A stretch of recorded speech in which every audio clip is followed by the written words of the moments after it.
এই যে আমরা এখন মোহনার দিকে এগিয়ে যাচ্ছি।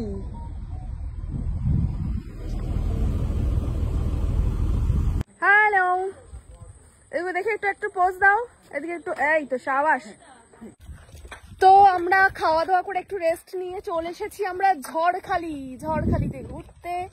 সঙ্গে আছে আমার পুরো টিম, আর এদিকে সেজে নিয়েছে মা বনদেবী। ভীষণ সুন্দর লাগছে অ্যাকচুয়ালি, নিজের জায়গা বা সেই জায়গাতে সবাইকে ঘুরতে নিয়ে আসাটা ভীষণ একটা, মানে আমার মনে হচ্ছে নিজেকে ট্যুর গাইড একটা ফিল হচ্ছে নিজেকে। আর এই যে জঙ্গলটা দেখা যাচ্ছে, এটা কিন্তু অ্যাকচুয়ালি অরিজিনাল ম্যানগ্রোভ ফরেস্ট। এই দেখে এসো, এদিকটা পুরোটাই হচ্ছে জঙ্গল।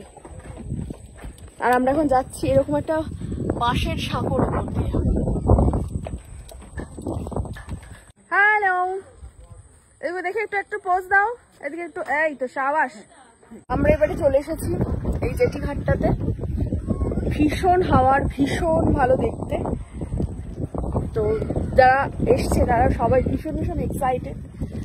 আমি ছোটবেলা থেকেই সাথে আসি, ফলে আমার কাছে নতুনত্ব নয়, বাট ভালো লাগে। যেরকম মনে হয় যেন একদম মাতৃভূমি, তো মানে সুন্দরবন, জঙ্গল, ম্যানগ্রোভ ফরেস্ট, এই নদী, মনে হয় যেন নারীর টান যেটাকে বলা হয়। খুব ভালো লাগে আমার সুন্দরবনে আসতে। এই যে এত সব ফেরি এখানে, এটাকে বলা হয় ভ্যাসেল। এটাই করে ওখানে যেতে হবে। সব আসছে ওখানে। এসো এসো এসো সকলে। হ্যাঁ, এটা ভাড়া করা হয়েছে, ওখানে সবাই আসছে লাইন দিয়ে। কোথায় যাবে? না না, তো এই ভরভুটিটা হঠাৎ করে কেমন করে জানি না ভাড়া করা হলো। যে ভরভুটিটা আগে আছে, আমি যখন কলেজে যেতাম এই ভরভুটি করে রোজ কলেজে যেতাম। প্লাস মামার বাড়িতে যখন আসতে হতো এরকম ভরভুটি করে আমার কাছে। চলো এসে দেখি। আমার খুব পছন্দ ছিল এই ঘরটা, খুব পছন্দের ঘর, এটা রেস্ট করা যায়। আমি কিন্তু ভরভুটিও চালাতে জানি। ঠিক আছে, হ্যাঁ। তো বসে গেছি আমরা ভরভুটিতে। কেমন লাগছে? খুব ভালো, দারুণ লাগছে।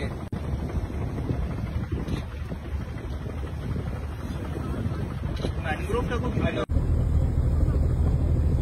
আরে সবই দেখতে পাবে, এগুলো সব এখানে পাবে না।